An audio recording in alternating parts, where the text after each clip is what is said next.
राधे राधे महर्षि, आपके चरणों में कोटि कोटि नमन। महर्षि, पत्नी, माँ बाप, बहन, बच्चे, इन सब में से पति का कर्तव्य पहले किसके प्रति है? जो भगवत मार्ग पर चल रहा है, सब में भगवान देखता है, वो ऐसे में किसे प्राथमिकता दे? सबसे सबसे पहला कर्तव्य है कि हम श्री भगवान के हैं। सबसे पहला कर्तव्य हमारा मनुष्य जन्म में हम भगवान के अंश से, सिद्ध बात है, इसमें कोई भाव करने की जरूरत नहीं। हम तो है ही ना श्री भगवान के। अब जिस समय जैसा कर्तव्य उपस्थित होता है, जैसे पत्नी हमारी अर्धांगिनी है, उसने सर्वस्व समर्पित किया है अपने जीवन को हमारे को, पाणी ग्रहण किया। अब उसकी बहुत सी वृत्तियों को साथ में, जैसे मकान समर्पित हो जाए तो उसका जाला भी आपका, उसकी मकड़ी भी आपकी, उसकी छिपीली भी आपकी, ऐसे उसका स्वभाव, उसका बर्ताव आपका। अब आपको संभालना है। अब हमारा दायां हाथ बायां हाथ हमारा ही शरीर, तो आप और आपकी पत्नी, अब आपकी मां है, आपके पिता है, दोनों को चाहिए कि उनको सुख में है, शरीर सुख, वचन के द्वारा, चेष्टाओं के द्वारा सुख। अगर माता पिता का त्याग करके पत्नी का अनुराग पूर्वक हम सेवन करते चल दिए तो हमारा कर्तव्य नष्ट हो गया। अगर हम पत्नी को त्याग करके माता पिता का पक्ष लेके उसके, हमारा कर्तव्य नष्ट हो गया। बहुत विवेक की जरूरत है। उसने संपूर्ण अपने जीवन को दिया, सत्य मार्ग की बात कर रहा हूं, एक संसारिकता से नहीं, अध्यात्म से। अब वो हमारा एक आधा अंग है, तो हमारे अंग को चोट लगे तो हम सह सकते हैं, लेकिन हमारे धर्म को चोट लगे तो नहीं सहेंगे। अगर पत्नी को माँ ने हमारी गाली दिया तो हम पत्नी को दुलार करके समझा लेंगे, देखो हम तुम एक हैं, वो मेरी माँ है, यार क्षमा कर दो, प्यार से रहो ना। माँ को पत्नी ने गाली दिया तो जैसे हम अपने को कोसेंगे बाद में, ऐसे हम डांट सकते हैं नहीं, वो पूज्य है, तुम्हें ऐसे, अगर ऐसे शब्द, तो हमारा मन बर्दाश्त नहीं करेगा आपको, क्योंकि वो पूज्य है। पत्नी हमारा अंग है, माँ और पिता हमारे पूज्य हैं। अच्छा, बुढ़ापे में बुद्धि का फर्क हो जाता है, निर्णय में चिड़चिड़ाहट पैदा हो जाती है, स्वभाव में रुक्षता आ जाती है, सोच विचार की कमी भी हो जाती है। हमको उनकी बातें नहीं ध्यान देनी। वो गाली दे रहे हैं, वो निंदा कर रहे हैं, दो रिश्तेदार आए, उनसे तुम्हारी निंदा, तुम्हारी पत्नी की निंदा, आपको सब सहना है, उनकी सेवा प्रधान रखनी। ये धर्म पूर्वक आपका गृहस्थ जीवन निर्वाह हो जाएगा। अगर आप मां के पक्ष में होकर पत्नी को प्रताड़ित करते हैं बार बार, ऐसा ऐसा, तो आप अपने धर्म का नाश कर रहे हैं, क्योंकि वो समर्पित है, ऐसा नहीं है। उसका भी हमें आदर करना है, और वो पूज्य है, इसलिए हमको ऐसा भी आदर करना है। कहीं ऐसी परिस्थिति हो जाए कि दो में एक को चयन करना पड़ेगा, कि हम मां को चयन करें या पत्नी को चयन करें, तो हमको चाहिए कि किसी भी स्थिति में पत्नी को अपना संग स्वीकार करके मां की सेवा करनी। त्याग दोनों का नहीं किया जा सकता। उसका पाणी ग्रहण किया है और वो परम कर्तव्य सामने है। अगर पाणी ग्रहण किया हम त्याग कर देते हैं तो वे विचार प्रवृत्ति में चली जाए, गलत मार्ग में, तो हमारा जीवन खत्म हो गया, क्योंकि पाणी ग्रहण किया। अगर पति पत्नी मां का त्याग कर देते तो हमारा धर्म नष्ट हो गया। परम धर्म मां है, चाहे कोई कितना भी बड़ा तपस्वी योगी हो, मां के सामने किसी के लिए चलते। चैतन्य महाप्रभु ने कहा था कि शरीर की चमड़ी की अगर हम जूती बनाकर आपको मां पहनाएं तो भी मैं उरिद नहीं हो सकता। मां तो मां है ना, कैसे हम ऐसा हो सकता है। अच्छा, पत्नी पाणी ग्रहण किया, चाहे जैसी परिस्थिति हो, हमारा उसका साथ रहेगा। तो प्यार में एक बहुत बड़ी ताकत है। हम अगर प्यार से व्यवहार पत्नी से करें तो हमारे हृदय की बात समझेगी, हमारे धर्म की बात समझेगी। पर मां और पिता अगर ये वयोवृद्ध हैं, असमर्थ हैं, तो इनके त्याग करने की बात नहीं सोचनी चाहिए। हाँ, वो समर्थ हैं और भाई हैं और सेवा कर रहे हैं, पत्नी के कारण ऐसा लग रहा है तो हम दूरी व्यवस्था कर देते हैं, पर उनकी सेवा में हम पहुंचेंगे। आप यहाँ रहो, आपकी भी व्यवस्था होगी, और हम उनको अर्थ और शरीर की सेवा के द्वारा उनको भी, और भाई हैं, हम सुखी करेंगे। ऐसा अगर नहीं है तो फिर हमें ये प्रेम व्यवहार करके बैठाना पड़ेगा कि माता पिता को ऐसा कष्टप्रद जीवन, वो बाहर जाए, अनाथालय में जाए, या वो फुटपाथ सेवन करें ऐसा, या उनकी मार पिटाई, नहीं नहीं, ये तो घोर अधर्म हो जाता है। और फिर या फिर बहू आई है, सास ससुर पति मिलकर के उसके साथ अत्याचार व्यवहार, मारपीट का गाली, ये भी बिल्कुल नहीं, ये सब धर्म विरुद्ध आचरण है। फिर तीनों की दुर्दशा होती है, माँ बाप और बेटा तीनों की दुर्दशा होगी, क्योंकि वो पाणी ग्रहण संस्कार धर्म पूर्वक तुम्हें स्वीकार। तुम्हारी बेटी घर में होती तो कैसा व्यवहार करते, बहू आई तो कैसा व्यवहार करती हो, सास ससुर को भी अपने कर्तव्य का, पर हम बूढ़े जनों के लिए छूट देते हैं, जो एकदम बूढ़े हो गए ना, वो हो कर्तव्य। अब हमको उनको भगवान की तरह सेवा करनी, तुम गाली दो तो भी, लेकिन अगर स्वस्थ हो तो तुम्हें विचार करना चाहिए कि बहू की जगह यदि बेटी होती तो कैसा हम व्यवहार करते हैं। तुम्हारी बेटी वहां वहां व्यवहार ऐसा हो तो कैसा रहेगा।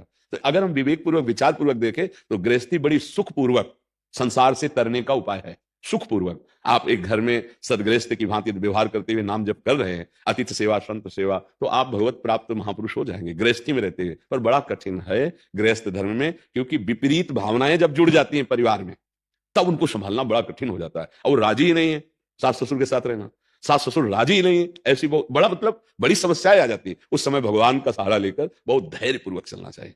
बहुत सहनशील होकर अगर चले तो हमें लगता है, नहीं तो गृहस्थी में मतलब बहुत कठिन है भजन कर पाना, बहुत कठिन है सबको संभाल के चल पाना। एक को संभाले दूसरा बिखर रहा है ना। और ये तो हमने सुना है, बहू का गुलाम है, ये माँ की बात क्यों मानेगा। अब इतनी कड़वी बातें बोली जा रही है, अब उसको सोचता है दो पक्ष हो गए, माँ पिता और पत्नी। अब किसके पक्ष में? पक्ष नहीं, पक्ष में तो माता पिता को ही लेना है। हम और पत्नी एक है, वो दो नहीं है। भाव इस भाव से चला जाता है गृहस्थ में, उनको हमें पूजना है। और ये तो हमारे प्राण है, जैसे प्राणों के दो हिस्से नहीं किए जाते। सही पूछो, पति पत्नी का ऐसा ही संबंध है, वो देखने को दो शरीर है, उसका एक प्राण वाला होना चाहिए। ये हमारे वो प्राण है, वो हमारे प्राण है। और प्यार से तो हमें लगता है प्रेम में बड़ी सामर्थ्य है। प्रेम की भाषा को समझाने के लिए कोई शास्त्र नहीं बने। देखो कुत्ता कुछ तो नहीं पढ़े ना, देखो पूछ डुलाने लगेगा, प्रेम भाषा को भी जानता है। छोटा बच्चा भी पैदा हुआ है, कुछ दिनों ऐसे करे ना, वो किलकारियां मानने लगे। मतलब प्रेम सब परिचय जानते हैं। प्रेम और भय का परिचय कहीं पढ़ाया नहीं जाता। छोटे बच्चे को ऐसे करो आप रोने लगेगा, आप कुत्ते को ऐसे करो भागने लगेगा। मतलब भय और प्रेम, ये दो भाषाएं सबको ज्ञान है, सबको ज्ञान है। तो अगर वास्तविक हृदय तो है ही ना। अब बहुत ही हृदयहीन तो हम नहीं कह सकते, नहीं तो माताओं बहनों में बहुत हृदय होता है, पुरुष से भी ज्यादा वात्सल्य होता है उनके अंदर। अगर हम प्यार से अपनापन करके, तो हमें लगता है कि सब समस्याओं का समाधान हो जाए। थोड़ी देर अगर गुस्सा, कोई बराबर तो रहता नहीं, तो जब गुस्सा शांत हो जाए तब प्यार से समझा दे। पर माता पिता अगर वयोवृद्ध है तो हमारा प्रथम धर्म है कि दोनों मिलकर उनकी सेवा करें जब तक उनका शरीर है। समझ पा रहे? महर्षि, इसमें एक प्रश्न है, कल हमारे पास आया था। जैसे आप कहते हैं कि माता पिता की सेवा करनी चाहिए, परम कर्तव्य है, बट कभी उनकी मानसिकता और इनकी मानसिकता दोनों में विलग हो जाता है, तो वो इनको घर से निकाल दिए। किनको? ये पति पत्नी को घर से निकाल दिए, कह रहे हम आपकी सेवा स्वीकार नहीं करेंगे। इस परिस्थिति में क्या वो ऐसे राजी रहे कि कभी जरूरत पड़ेगा कि हम हाँ, वो हमें निकाल दिए हैं तो हम जाकर के जवान हैं, हम तब तक इंतजार करेंगे जब तक उन सुखपूर्वक रह रहे हैं। रहो आप, हम मेहनत कर लेंगे, आपने हमें जन्म दिया है, हम आपका अपमान नहीं करेंगे। वैसे तो जैसे बाबा की प्रॉपर्टी पर पिता का अधिकार हुआ, ऐसे पिता की प्रॉपर्टी पर पुत्र का स्वयं अधिकार है। पिता माता को ऐसा नहीं करना चाहिए।